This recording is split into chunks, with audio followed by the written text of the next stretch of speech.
क्या खास। लेकिन इससे पहले नजर कुछ और खबरों पर भी डालते हैं। सीमा सचिन, पबजी और प्यार या आईएसआई से जुड़े हैं साजिश के तार। इस केस का हर सच सामने लाने के लिए दूसरे दिन भी एटीएस की पूछताछ जारी है। चलिए सबसे पहले सीमा गुलाम हैदर पर आज के सबसे ताजा अपडेट को जान लेते हैं।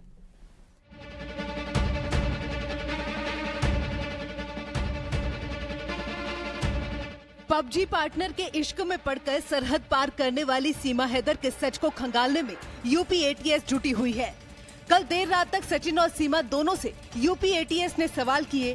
सीमा हैदर जब से अपने 4 बच्चों के साथ ग्रेटर नोएडा के रबुपुरा पहुंची हैं, वो सुरक्षा एजेंसियों के रडार पर हैं। इसी के चलते सोमवार से एटीएस सीमा हैदर, उसके हिंदुस्तानी पति सचिन के पिता नेत्रपाल से पूछताछ कर रही है।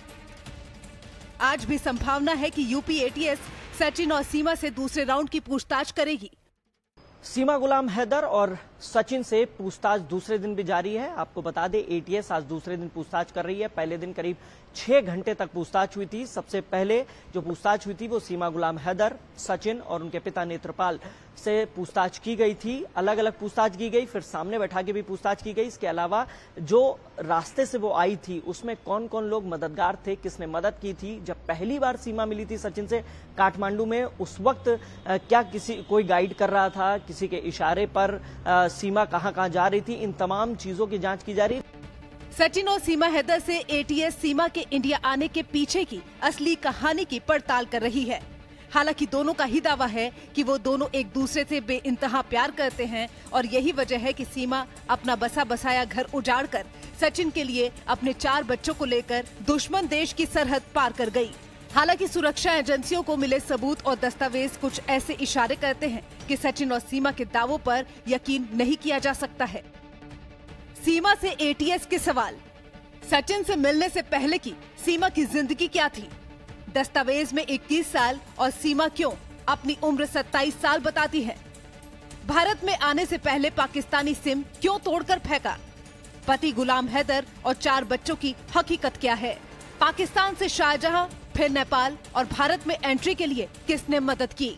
हम सेक्टर 58 में मौजूद हैं और यहीं पर एटीएस जो है वो सचिन, सीमा और उनके पिता नेत्रपाल से जांच पड़ताल कर रही है। आपको बता दें कि इसके अलावा जो सीमा के पास से शुरुआती तौर में पासपोर्ट मिले थे और फोन मिले थे, 4 मोबाइल फोन मिले थे। इसके अलावा एक पाकिस्तानी फोन भी मिला था और एक पाकिस्तानी सिम भी मिला था।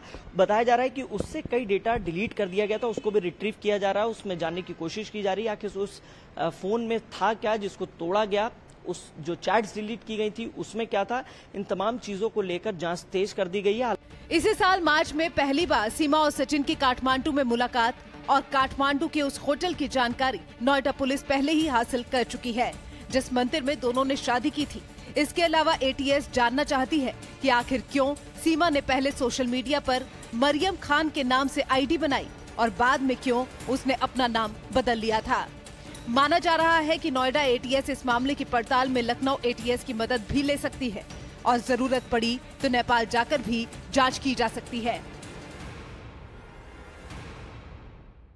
एटीएस इनसे पूछताछ कर रही है और जो तमाम तथ्य है उसमें कुछ डॉक्यूमेंट्स थे जिसको पाकिस्तान हाई कमीशन भी भेजा गया है वेरिफिकेशन के लिए। सीमा के पास से मोबाइल फोन मिले थे, सीमा के पास से जो पाकिस्तान का टूटा हुआ फोन मिला था, सिम मिला था। और जब वो दुबई से नेपाल होते हुए भारत आई तो उस वक्त कौन कौन उसका मददगार था, इन तमाम सवाल की कड़ियों को जोड़ते हुए एटीएस अपनी पूछताछ कर रही है। कैमरामैन अंकित के साथ हिमांशु शुक्ला, न्यूज़ 18 नोएडा। तो सीमा और सचिन से पूछताछ का आज दूसरा दिन है। अपडेट क्या है, जांच पड़ताल कहां तक आगे बढ़ी है, ये हम आपको बता देते हैं। कई सवाल सीमा के सामने रखे गए। सीमा से एटीएस की दूसरे दिन की पूछताछ जारी है। इस मामले का अपडेट यही है। दूसरा अपडेट, सीमा के सोशल मीडिया से जुड़े दिल्ली एनसीआर के कई लोग मिले हैं। तीसरा अपडेट इस मामले में, सीमा ने आर्मी के जवानों को भी फ्रेंड रिक्वेस्ट भेजी थी। ये एटीएस का कहना है कि जब सोशल मीडिया अकाउंट खंगाला गया तो उसमें ये बात सामने आई है। चौथा अपडेट, सीमा के मोबाइल फॉरेंसिक जांच के लिए भेज दिए गए हैं। वहीं 5वां अपडेट, एटीएस की पूछताछ में कई बयानों से सीमा हैदर ने यू टर्न ले लिया है। जी हां, पलट गई हैं सीमा हैदर। छठा अपडेट, एटीएस की पूछताछ के दौरान लगातार रोती रही सीमा, आखिर ऐसा क्यों, ये भी अपने आप में सवाल है। 7वां अपडेट, 5वीं फेल सीमा ने एटीएस के सामने फर्राटेदार अंग्रेजी में कई सेंटेंसेस पढ़े, तो ऐसा कैसे? 8वां अपडेट, सीमा के आईएसआई से जुड़े होने का शक और गहरा गया है।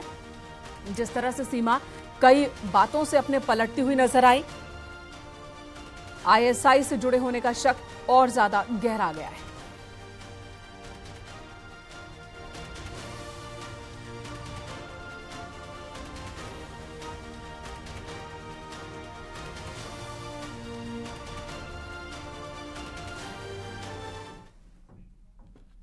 और चलिए अब आपको कराची लेकर चलते हैं, दिखाते हैं उस जगह पर कैसा सन्नाटा पसरा है जहां कभी सीमा हैदर रहा करती थी।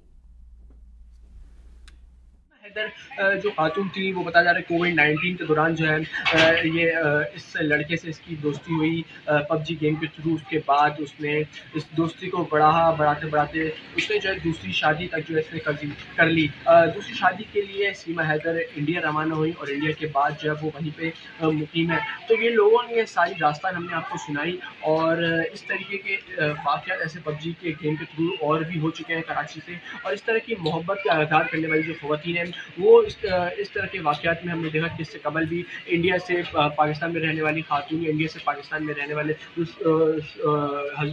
मर्द होते हैं, उस तरह के वाक़े इससे पहले भी रिपोर्ट हो चुके हैं। अलबत्ता अब ये देखना है कि इस तरह के वाक़े में जो दोनों मुल्क की एजेंसीज हैं वो किस तरीके से काम करती हैं। वजीरुद्दीन है, न्यूज़ 18 इंडिया। एटीएस ने पहले दिन सीमा हैदर सचिन से 8 घंटे की पूछताछ की, तो दूसरे दिन की पूछताछ में भी लगभग 8 घंटे का वक्त अभी तक हो चुका है। और एटीएस सूत्रों के मुताबिक सीमा से क्या क्या सवाल किए गए और क्या जवाब मिले हैं वो भी जान लेते हैं।